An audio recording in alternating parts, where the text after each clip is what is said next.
In this video, we are going to discuss the whole poem written by Shelley named as Ode to the West Wind. We are going to finish the whole aspect of the poem in this one video through MCQ. So let's begin.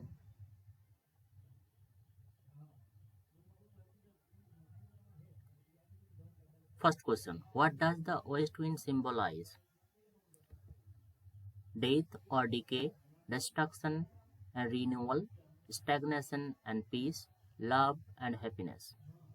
As you know that West Wind is a poem based on symbolization, and there were so many symbols used by the writer, and here the West Wind symbolizes destruction and renewal.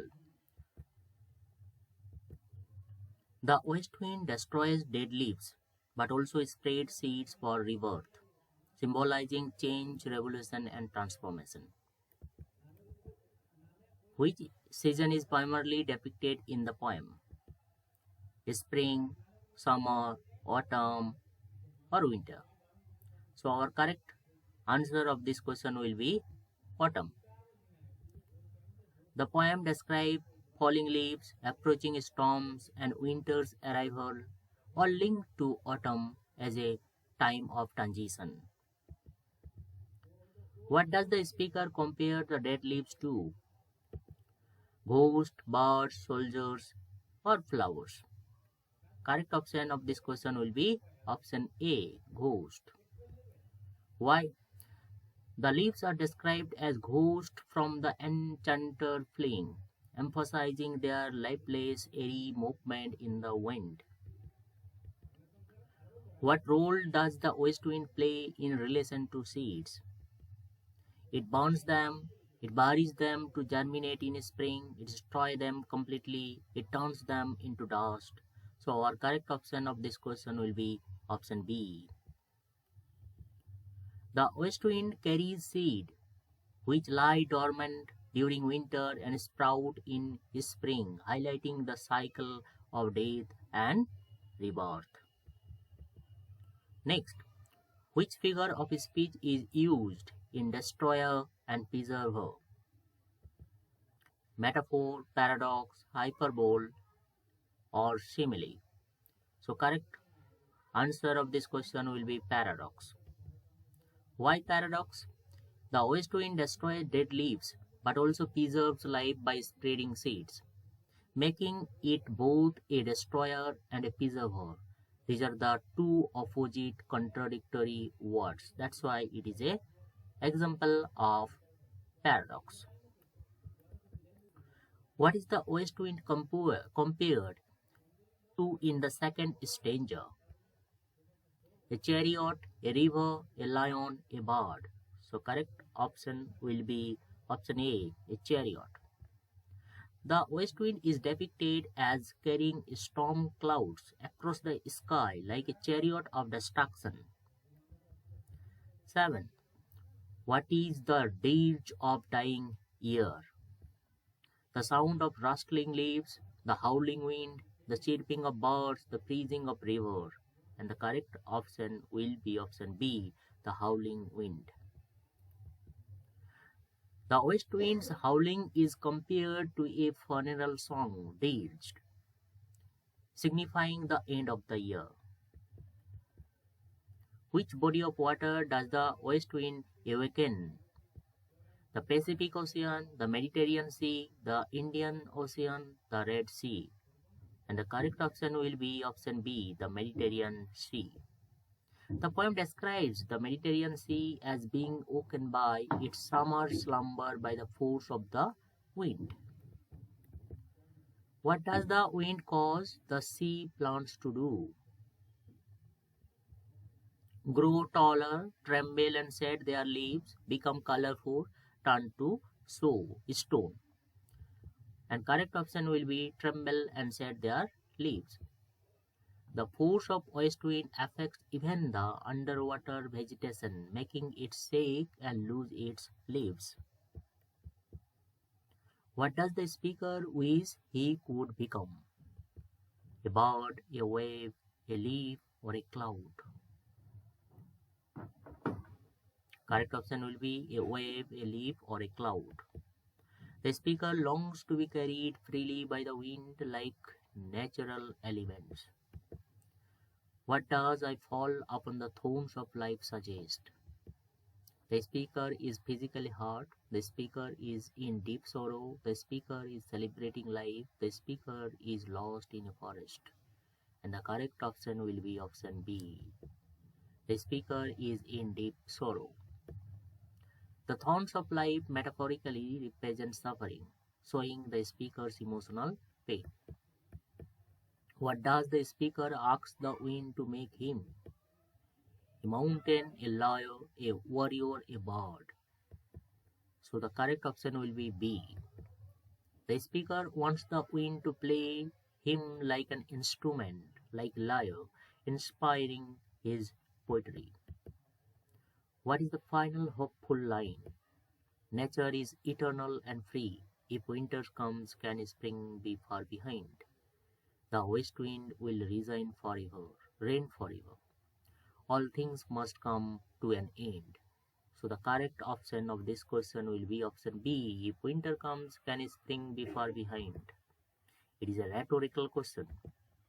The line expresses hope that after hardship means winter, renewal means spring will follow. Next, what poetic form is used in Ode to the West Wind? Is it free verse, sonnet sequence, tarja rima, blank verse? The correct option will be option C, the tarja rima. What is tarja rima? Shelley uses tarja rima is an interlocking rhyme scheme. Look at the rhyme scheme A B A, B C B, C D C. You can remember that also. Traditionally used by Dante in the Divine Comedy. What does Azure sister of the spring refer to here? The blue sky, the ocean, the east wind, and the sun. So Azure sister means the east wind. The east wind is personified as the sister of the west wind, bringing spring and renewal. 17. What does the phrase locks of the approaching storm refer to? Lightning bolts, rainfall, clouds, wind currents. So our correct option will be option C, clouds. Why? The storm clouds are compared to the locks of hair, adding to the imagery of a wild, uncontrollable force. What is the closing night in the stanza 2 referring? The end of the world, the coming of a storm, the sunset, the speaker's death. And our answer will be option B, the coming storm. The closing night metaphorically describes the darkness brought by the storm clouds, making the end of the year. 20. How does Shelley describe the movement of the west wind over the Atlantic Ocean? It comes the ocean wave, it splits the surface of the water, it freezes the water, it makes ocean glow. Our correct option will be option B. It splits the surface of the water. Why? The west wind's power is so strong that it appears to divide the ocean, symbolizing its unstoppable energy. What does the speaker compare his fading energy to? The dying star, a setting sun, a withered leaf, a frozen river. And the correct option will be option C, a withered leaf. The speaker sees himself as old and weak, much like a leaf being blown away by the wind. 22. Which figure of speech is used in Make Me Thy Lyre? Metaphor, simile, personification, hyperbole. And our correct option will be option A, metaphor. The speaker compares himself to a lyre, harp-like instrument, asking the wind to play him and spread his message. What is the mood of the poem in the first 3 stanzas? Joyful and celebratory, melancholic and restless, romantic and dreamy, fearful and timid. And correct option will be option B, melancholic and restless. The speaker describes autumn's decay and destruction, creating a sense of sadness and urgency. What does the poet want his words to be like? Essays and sparks, a gentle breeze, a calm river, a growing tree. So our option will be essays and sparks. He wants his words to spread like fire, igniting change and inspiring people. How does the speaker feel about the west wind? He fears it, he envies it, he is indifferent to it, he wishes to control it. He envies it, means he is jealous of it. The speaker admires the west wind's power and freedom and longs to be as strong and untamed. What does the poet mean by "Be thou me impetuous one"? He wants to die and become the wind. He wants the wind to inspire him. He wants to resist the wind. He wants to capture the wind in a bottle. So option B will be correct. The poet wishes to embody the power of the wind so he can spread his ideas forcefully. Wow. 27. Which literary movement does the poem belong to? Realism, Romanticism, Modernism, Classicism. So it will be Modernism. Odes to the West Wind reflect romantic ideas, including nature's power, personal emotion, and the longing for freedom. What is the structure of each canto? 10 lines in free verse, 12 lines in iambic tetrameter, 14 lines in tarja rima, 16 lines in couplet. As I mentioned, it is a written form of tarja rima rhyme scheme. So each stanza flows a sonnet-like structure with tarja rima rhyme scheme linking lines smoothly. 30.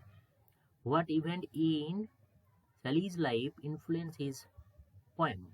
His wife's death, his exile from England, his travel through Italy, his participation in the war. So option C will be correct. Shelley wrote the poem while in Florence, Italy, inspired by the powerful winds and political changes in Europe. Which of the following colors is not mentioned in the first stanza? Yellow, blue, black, red. So blue is not mentioned. The first stanza describes dead leaves in yellow, black, pale, and hectic red, but blue is not mentioned. The west wind is compared to which of the following in the second stanza? An eagle soaring high, a fierce man is here, a wise old man, a sleeping giant. So option B, a fierce man here, will be the correct.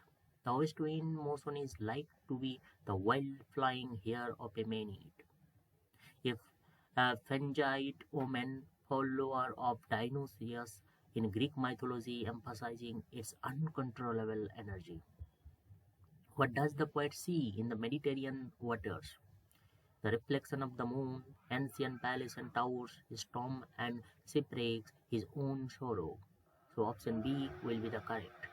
Shelley describes submerged ruins in the Mediterranean, symbolizing forgotten history. What does the poet compare himself to in the fifth canto? A withered leaf, a lyre, a wave, or all of the above? So correct option will be all of the above. The poet identifies with natural elements that are at the mercy of the wind. Last question. Which poetic device is used in drive my dead thoughts over the universe? The poet is requesting the west wind to drive his dead thoughts over the universe. It is an example of metaphor. No, it is an example of personification. Why?